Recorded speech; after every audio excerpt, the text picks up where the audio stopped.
ഇത് മാസ് മോട്ടോഴ്സിൽ നിന്നാണ്. നമ്മുടെ ഹോണ്ട യൂണിക്കോൺ വണ്ടിയുടെ ചെയിൻ സ്പോക്കറ്റ് കംപ്ലൈൻ്റ് ആയിട്ട് നമ്മളത് മാറ്റാൻ വേണ്ടി അയച്ചാണ് കേട്ടോ. ചെയിൻ സ്പോക്കറ്റ് നമുക്ക് ഇങ്ങനെ സെറ്റായിട്ടാണ് തന്നെ, 2 സ്പോക്കറ്റും ചെയിനും കൂടിയിട്ടാണ് തന്നെ.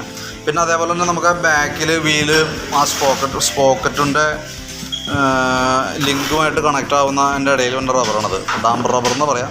ആ റബ്ബറും കൂടി നമുക്ക് മാറ്റിയിടണം കേട്ടോ. കാരണം അതും ഈ പറഞ്ഞ രീതിയിൽ ഒരു ചെറിയ പ്ലേ കാണിച്ചിട്ടുണ്ട്. അതിൻ്റെ പ്രോബ്ലം എന്ന് വെച്ചാൽ അത് ഓൾറെഡി പ്ലേ കാണിക്കുമ്പോൾ ഈ ചെയിൻ ഇങ്ങനെ ഷെയ്ക്ക് ആവും. അങ്ങനെ ഷെയ്ക്കിങ് വരുമ്പോൾ ഓവർലാപ്പിങ് വരാനുള്ള ചാൻസ് കൂടുതലാണ്. അപ്പോൾ അതുകൊണ്ടാണ് നമ്മളത് മാറ്റണം കേട്ടോ. കാരണം എന്ന് വെച്ചാൽ പൊട്ടിയിട്ടൊന്നുമില്ല എങ്കിൽ പോലും ഇവിടെയൊക്കെ ചെറിയൊരു പൊട്ട് വീണുണ്ട്. ഇതൊരു റബ്ബർ ചതഞ്ഞിട്ടൊരു പ്ലേ വന്നേക്കണതാണ് സംഭവം. അപ്പോൾ അതുകൊണ്ടാണത് മാറ്റണേ. ഓക്കെ, നമുക്ക് ചെയിൻ സ്പോക്കറ്റിന് വരുമ്പോഴത്തേക്കും 1032 രൂപയാണ്. 1032 രൂപയാണ് ചെയിൻ സ്പോക്കറിൻ്റെ റേറ്റ് കേട്ടോ. പിന്നെ അതേപോലെ തന്നെ നമുക്ക് അതിൻ്റെ വീലിൻ്റെ റബ്ബറിന് വരുമ്പോൾ 125 രൂപയാണ് ആ ഡാംബർ റബ്ബറിൻ്റെ ആ സെറ്റിന് വന്നത് കേട്ടോ. പിന്നെ അഡീഷണൽ വന്നത് നമുക്ക് അതിൻ്റെ ലേബർ ചാർജാണ് പിന്നെ വന്നത്.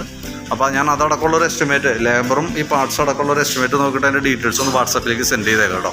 വർക്ക് കംപ്ലീറ്റ് ആകുമ്പോൾ വിളിക്കാം. ഇത് എസ്റ്റിമേറ്റ് ഞാൻ വാട്സാപ്പിലേക്ക് ഇട്ടേക്കാം. ഓക്കെ.